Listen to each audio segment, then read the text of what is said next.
देखिए डिटर्मिनेंट पे बेस्ड जितने भी टॉपिक्स हैं वो ऑलमोस्ट मैं आपके क्लियर करवा चुका हूँ। आप मेरी पहली वीडियोस देखिए और उसमें डिटर्मिनेंट के जितने भी टॉपिक्स हैं वो आपके इजीली क्या हो जाएंगे, क्लियर हो जाएंगे।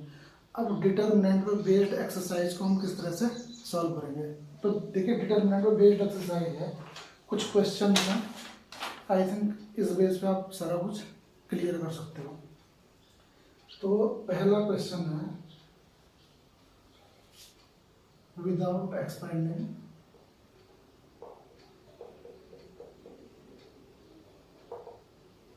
prove that। पहला क्वेश्चन आपका without expanding prove that determinant is given 0 minus A B A 0 C minus B C and 0 equal to 0। देखिए बिना एक्सपेंड के आपको ये प्रूव करना है कि this determinant is equal to 0। कैसे करोगे, इसका सॉल्यूशन देख लीजिए। Suppose determinant is equal to 0 minus A B A 0 C and minus B C 0। सबसे पहले आपको डिटरमिनेंट को रीड करना है कि हमें डिटरमिनेंट में गिवन क्या है, ठीक है। तो आपने इसे रीड किया है 0 A minus B this and this one, ठीक। उसके बाद देखिए क्या करना होता है, हमें ये देख रहे हैं ये सिमिलर है, ये सेम एलिमेंट्स हैं, minus A B minus B, केवल साइन का डिफरेंस है। इट मीन्स अगर हम रो और कॉलम को इंटरचेंज कर लें, चेक कर लो रो और कॉलम को इंटरचेंज करना है, ठीक है ना। तो इसे रो और कॉलम को इंटरचेंज करके किसी डिटरमिनेंट की वैल्यूज में कोई चेंज नहीं होता, ये मैं आपको प्रॉपर्टीज में बता चुका हूँ। तो 0 ए माइनस बी है रो, इसे कॉलम बना दीजिए, minus A 0 C minus A 0 C and B C 0। मैंने रो और कॉलम को इंटरचेंज कर दिया, हमारा ये डिटरमिनेंट हो गया। देखिए क्या इसमें क्या डिफरेंस है, पहला 0 element 0, this one is minus A plus B minus B, sign का डिफरेंस दिख रहा है इसमें, A positive A negative, 0 as it is C positive है। क्वेश्चन में कुछ मिस्टेक आई थिंक, ये माइनस सी था, ये माइनस सी था। तो जब इसे चेंज करोगे तो देखिए क्या हुआ, minus A 0 C minus A 0 सी, ठीक है, और ये नेगेटिव हो जाएगा माइनस सी। अब देखिए मैंने रो और कॉलम को इंटरचेंज कर दिया, 0 A minus B 0 A minus B, तो हम इससे कंपेयर कर रहे थे, माइनस ए साइन चेंज, फिर 0 माइनस सी प्लस सी साइन चेंज, इसका भी साइन चेंज हो रहा है, माइनस बी सी 0 बी, इसका भी साइन चेंज हो रहा है। इन तीनों में सारे एलिमेंट सेम है, केवल डिफरेंसेस कर रहे हैं, साइन कर रहे हैं। इट मीन्स अगर इससे माइनस साइन, इससे माइनस साइन और इससे माइनस साइन आप कॉमन ले लो, क्या लिख सकते हो, यहाँ पे लिख देना taking minus sign as common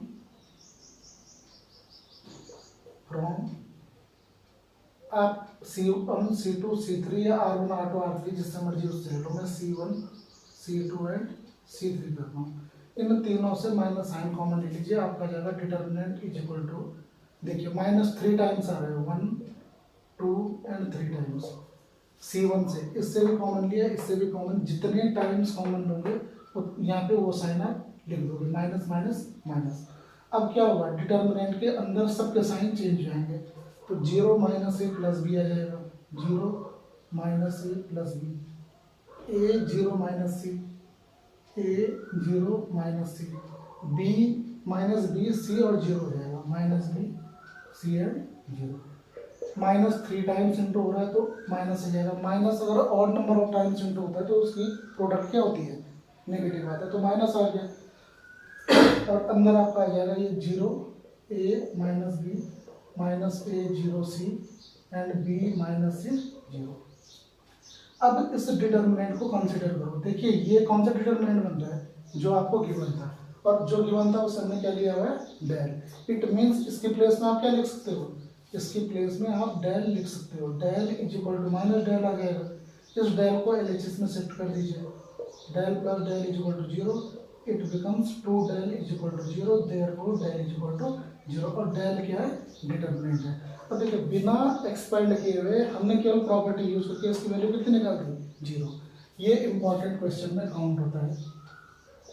board में अगर प्रॉपर्टीज बेस्ड कोई क्वेश्चन आता है तो वो इस टाइप के ही क्वेश्चन होते हैं जिनमें ट्रिक्स यूज होती हैं, लॉजिक्स यूज होते हैं। तो इसमें क्या ट्रिक यूज हुई, केवल रो और कॉलम को इंटरचेंज किया, फिर माइनस साइन कॉमन लिया और आपका इजीली सॉल्व हो गया।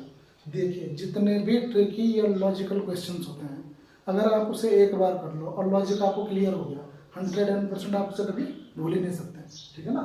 तो ये आपका विदाउट एक्सपेंडिंग इस तरह का एक क्वेश्चन मैंने क्लियर करवा दिया। एक और क्वेश्चन है इसी पे बेस्ड, विदाउट एक्सपेंडिंग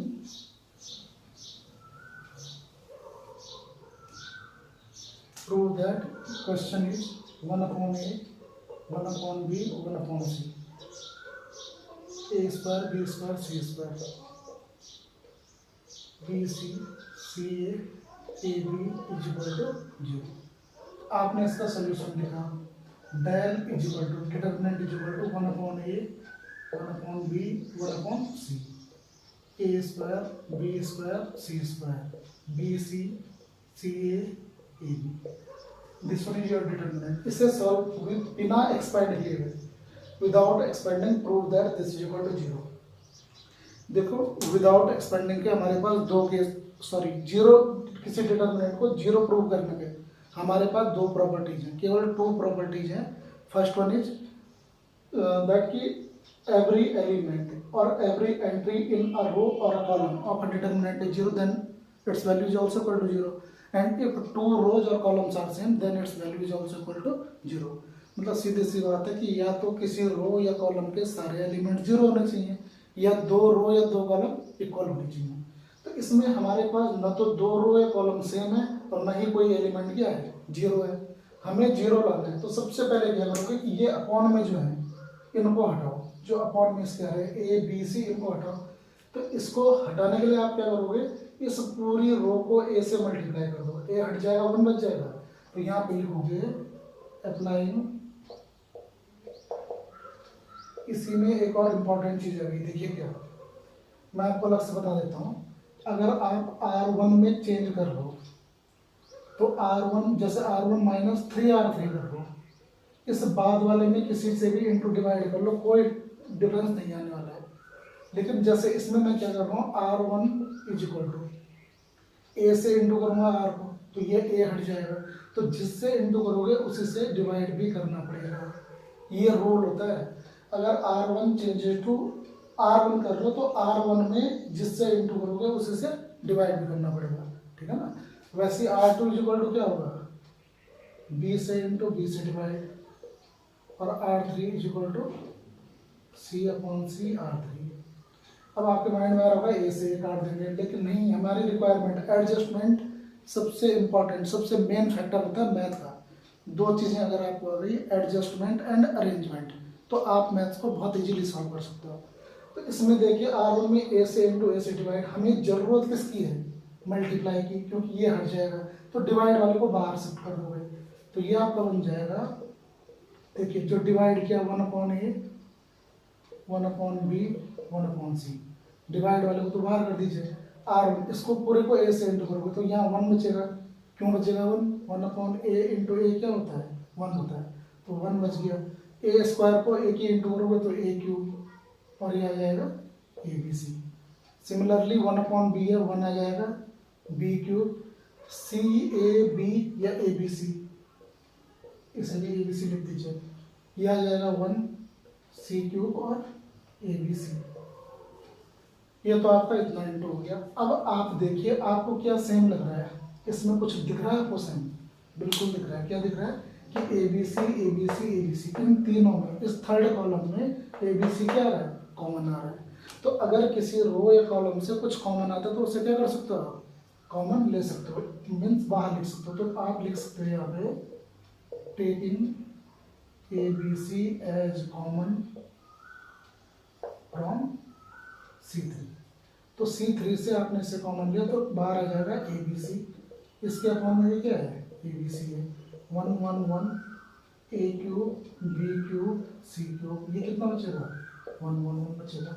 अब टू कॉलम्स आर सेम, दो कॉलम सेम हो तो क्या होता है, डिटर्मिनेंट की वैल्यू 0 हो जाती है। तो 1 × 0 = 0 since C1 is identical to C3 and this one is proved। देखिए हर क्वेश्चन में अलग लॉजिक होते हैं, लेकिन अगर हम प्रैक्टिस करें, एक बार आप इन क्वेश्चंस को सॉल्व करोगे तो अगले जो क्वेश्चंस होंगे उसमें आपको और ट्रिक्स समझ में आनी शुरू हो जाएंगी, ठीक है ना। प्रैक्टिस करनी पड़ेगी, बिना प्रैक्टिस के मैथ हो ही नहीं सकती है। तो आपको प्रैक्टिस करनी पड़ेगी, थोड़ी बहुत ट्रिक्स मैं आपको बता रहा हूँ, इन पे बेस्ड आप क्वेश्चन करोगे इजीली सॉल्व हो जाएंगे। अच्छा एक और क्वेश्चन करते हैं प्रॉपर्टीज बेस्ड पे। अभी तो ये था कि डिटर्मिनेंट को बिना एक्सपेंड किए हुए 0 प्रूव कैसे करोगे।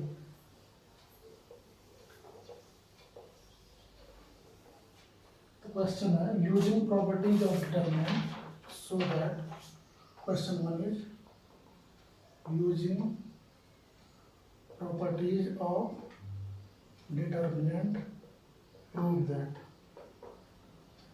देखिए डिटर्मिनेंट की प्रॉपर्टीज यूज करके आपको प्रूव करना है। Question is 0 q - p r - p, p - q 0 r - q, p - r q - r and 0 = 0। ये भी कुछ सिमिलर है, किसकी तरह, जो आपने अभी क्वेश्चन किए थे कि बिना एक्सपेंड किए हुए उसे 0 के इक्वल प्रूव करो। इस डिटर्मिनेंट को आपको 0 प्रूव करना है, तो आप क्या करोगे, सॉल्यूशन लिखिए इसका, del = 0 q - p r - p, p - q 0 r - q, p - r q - r 0। अब आप ये सोच रहे होंगे कि इसमें और पहले क्वेश्चन में क्या डिफरेंस था, वो तो विदाउट एक्सपेंडिंग था और ये यूजिंग प्रॉपर्टीज है। जो पहला क्वेश्चन था वो भी आ सकता है कि यूजिंग प्रॉपर्टीज ऑफ डिटर्मिनेंट, ठीक है ना। डिफरेंस कुछ नहीं है, इससे भी बिना एक्सपेंड के 0 कर सकते हो तो करो, ठीक है ना। वो आप पे डिपेंड है कि आपकी कितनी कैपेबिलिटी है कि इसे सॉल्व करने की, किस तरह से आप इसे सिंप्लीफाई कर सकते हैं। तो देखिए करते हैं, सोचते हैं इसके बारे में। चलो सोचो, सबसे पहले 0 q - p r - p, देखो इसको ब्रेक भी नहीं कर सकते टू डिटर्मिनेंट्स में। क्यों नहीं कर सकते, क्योंकि हर टर्म में कुछ ना कुछ माइनस से प्लस हो रहा है। केवल इसमें प्लस माइनस होता तो हम स्प्लिट करके इजीली सॉल्व कर लेते हैं, ठीक है ना।